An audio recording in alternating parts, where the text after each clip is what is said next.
बजरंग सोनवणेंच्या मुलाचं नाव आलेल्या बीडच्या विलास घुले प्रकरणात एक वेगळाच ट्विस्ट आलाय।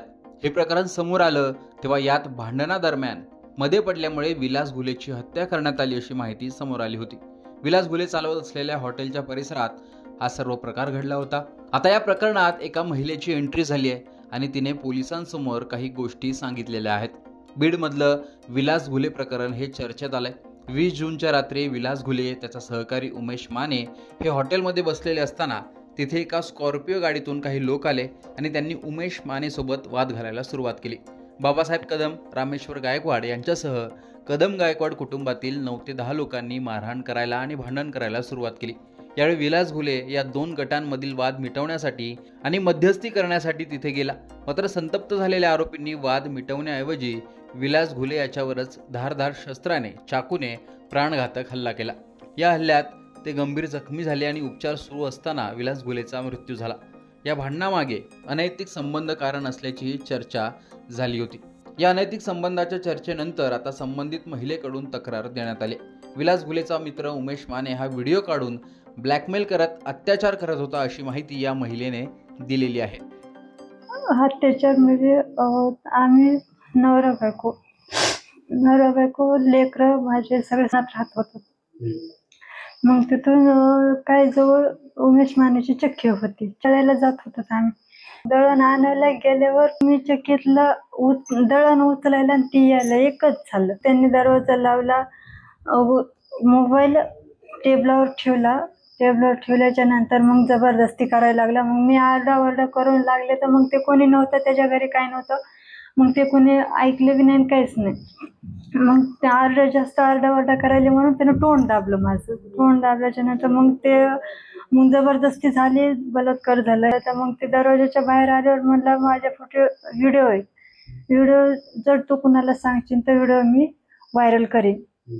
मग त्या भीतीपोटी मी कुणाला सांगितलं नाही आणि मला 2-4 दिवस झाले की आणखीन मला त्या व्हिडिओचे धमकी द्यायला चालू केली त्याने। वारंवार चालू राहिली त्याची धमकी की फोटो व्हायरल करीन आणि तू माझ्या संग असं कर म्हणून। तक्रार देणार होतो तर मग आम्ही तक्रार देण्याला चाललोच होतो। तर मग त्याच्यात मग उमेश मानेला कळालं की हे तक्रार द्यायला चाललेत म्हणून कळालं। तर मग उमेश मानेने रमेश घुलेली आणि विलास घुलेला फोन केला ते तक्रार द्यायला असं चालू आहेत म्हणून।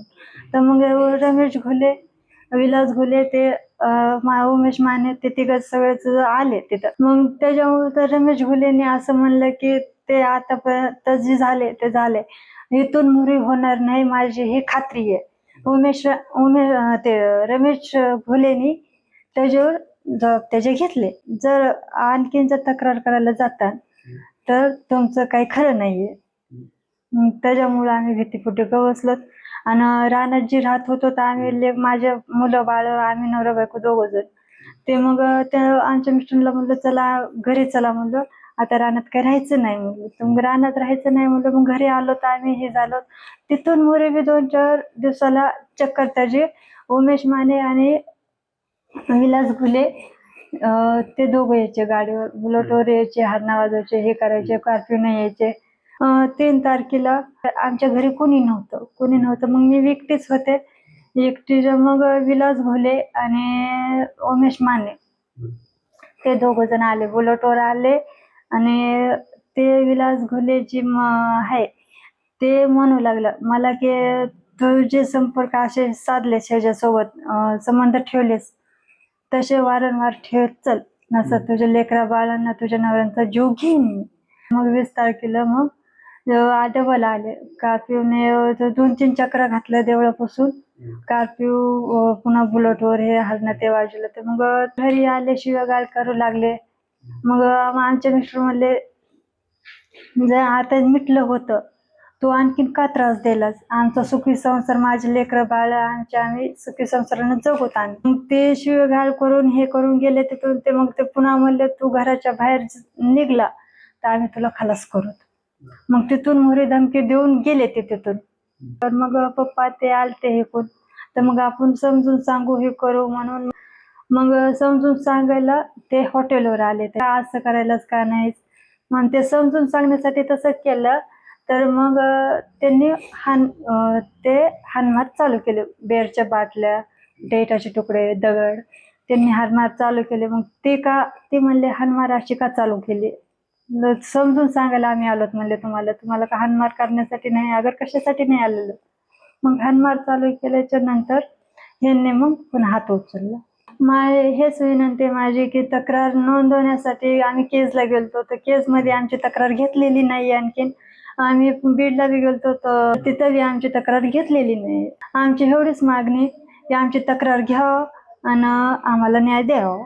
या प्रकरणात आरोपींनी मारहाण करताना आणि हत्या करताना बीडचे खासदार बजरंग सोनवणे यांच्या मुलाचं म्हणजे सौरभ सोनवणेंचं नाव घेतल्याचाही आरोप मयत विलास घुलेच्या भावाकडून करण्यात आला. आरोपींना पळून जाण्यास मदत केल्याचा आरोपही सोनवणेंवर झाला. त्यानंतर 3 ते 4 दिवस केज परिसरात रास्ता रोको करण्यात आला. मयत विलास घुलेचा मृतदेह हा पोलीस स्टेशन समोर ठेवून सोनवणेंवर गुन्हा दाखल करण्याची आणि आरोपींवर कठोर कारवाईची मागणी करण्यात आली. या प्रकरणात तपास अधिकाऱ्यांकडून सौरभ सोनवणेंचीही चौकशी करण्यात आलेली आहे.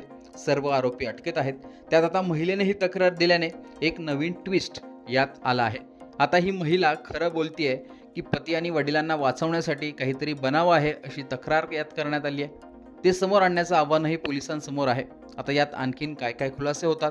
पुन्हा हे राजकीय वळणावर प्रकरण जातं का? यात राजकारण येतं का की नाही? केवळ अनैतिक संबंध आणि त्यातून घडलेला हा प्रकार आहे ते देखील पोलिसांना समोर आणणं महत्त्वाचं आहे. आता पोलीस काय काय गोष्टी समोर आणतात, आणखीन काय ट्विस्ट येतो का, त्याकडे सर्वांचं लक्ष असेल. एकूणच हे प्रकरण, त्यातून होणारे खुलासे याविषयी तुमचंही मत कमेंट बॉक्समध्ये सांगा. लोकसत्ताला फॉलो आणि सबस्क्राईब केलं नसेल तर आठवणीने फॉलो आणि सबस्क्राईब देखील करा.